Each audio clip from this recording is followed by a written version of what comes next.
All right, today I was fortunate enough to witness the bravery, the courage, the might of the U.S. military firsthand as I traveled with our First Lady, Melania Trump, to Joint Base Anacostia and Joint Base Langley, and then to the awe-inspiring aircraft carrier, the USS George H.W. Bush, where I had the opportunity to sit down with our First Lady. Take a look. Stay true to myself. You use that term a lot. And I want you to expand on that. What does that mean, considering, and I'll ask you about your roots a little bit, but that stuck out to me. I do what I think it's right.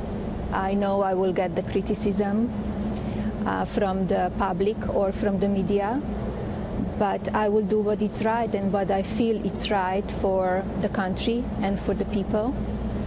And that's what I say. I want to stay true to myself and listen myself and what to do and what is right, what is wrong, and live meaningful life every day.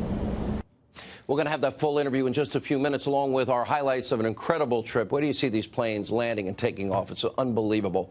First, we do have updates on the Mueller partisan witch hunt. Today, Michael Cohen, he was sentenced to 3 years in prison after he pled guilty to tax evasion, making false statements on a bank loan application, lying to Congress about a building project that never even got off the ground, and a questionable campaign finance violation.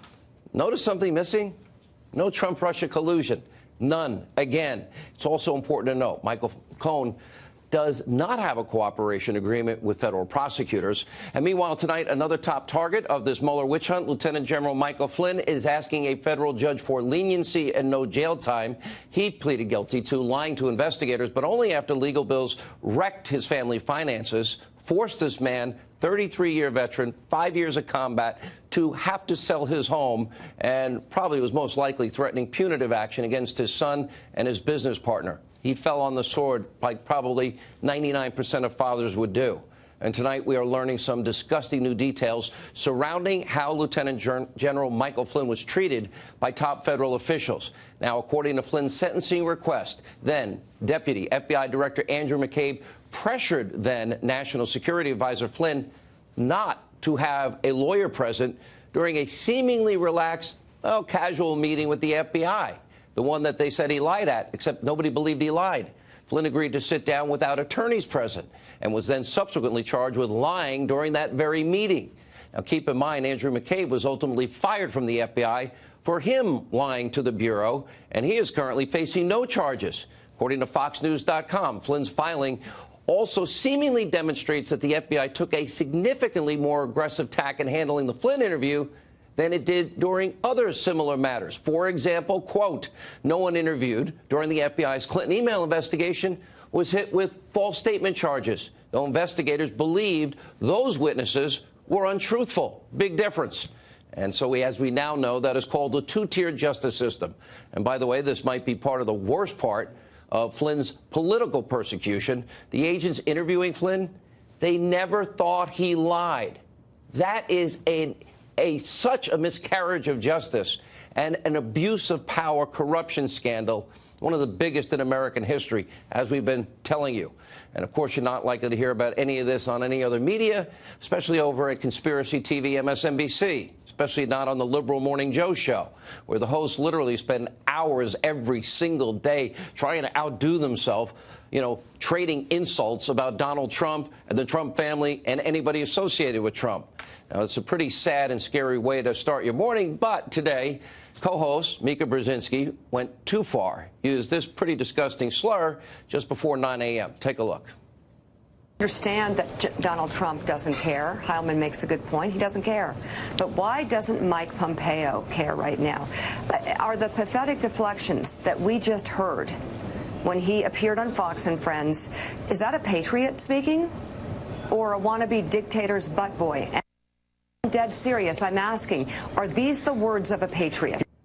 Wow. Questioning his patriotism?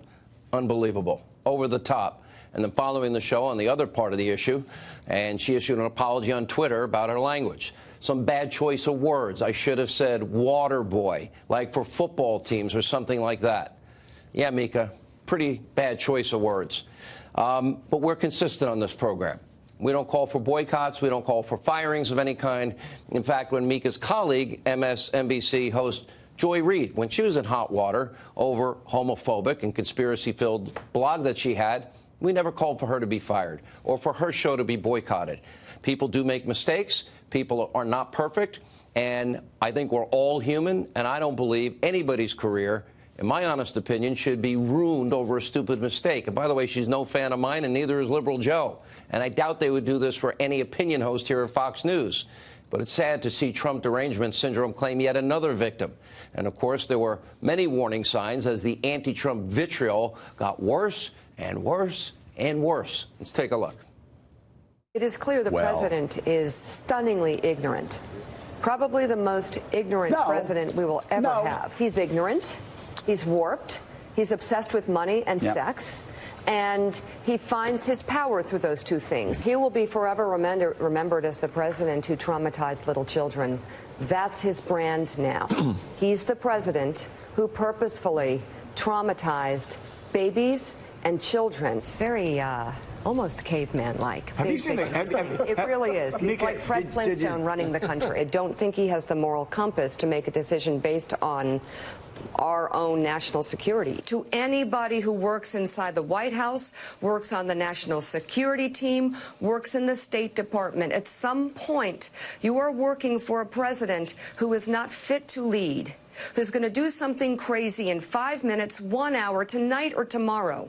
Like, what more do you need to hear from him to start thinking 25th Amendment or something else? We fixed it. We'll have more on this later in the show, but first we need to turn to breaking news in France. Widespread manhunt underway for the gunman in Tuesday's terror attack at a French Christmas market that left at least 2 dead. Now the 29-year-old suspect, identified right there as Sharif Chaket, allegedly shouting Allahu Akbar as he opened fire before escaping from the scene in a taxi. We're also learning tonight he had a long criminal record, and he was already on the authorities' radar for connections to radical Islam. So far, 5 other people with alleged ties to the suspect have now been detained. And even more frightening is that French authorities admit that he may have already slipped across the border into Germany. We'll keep you updated. We'll pray for the victims. Scary times. Make no mistakes, attack like this, all these attacks underscore the need for safety and security.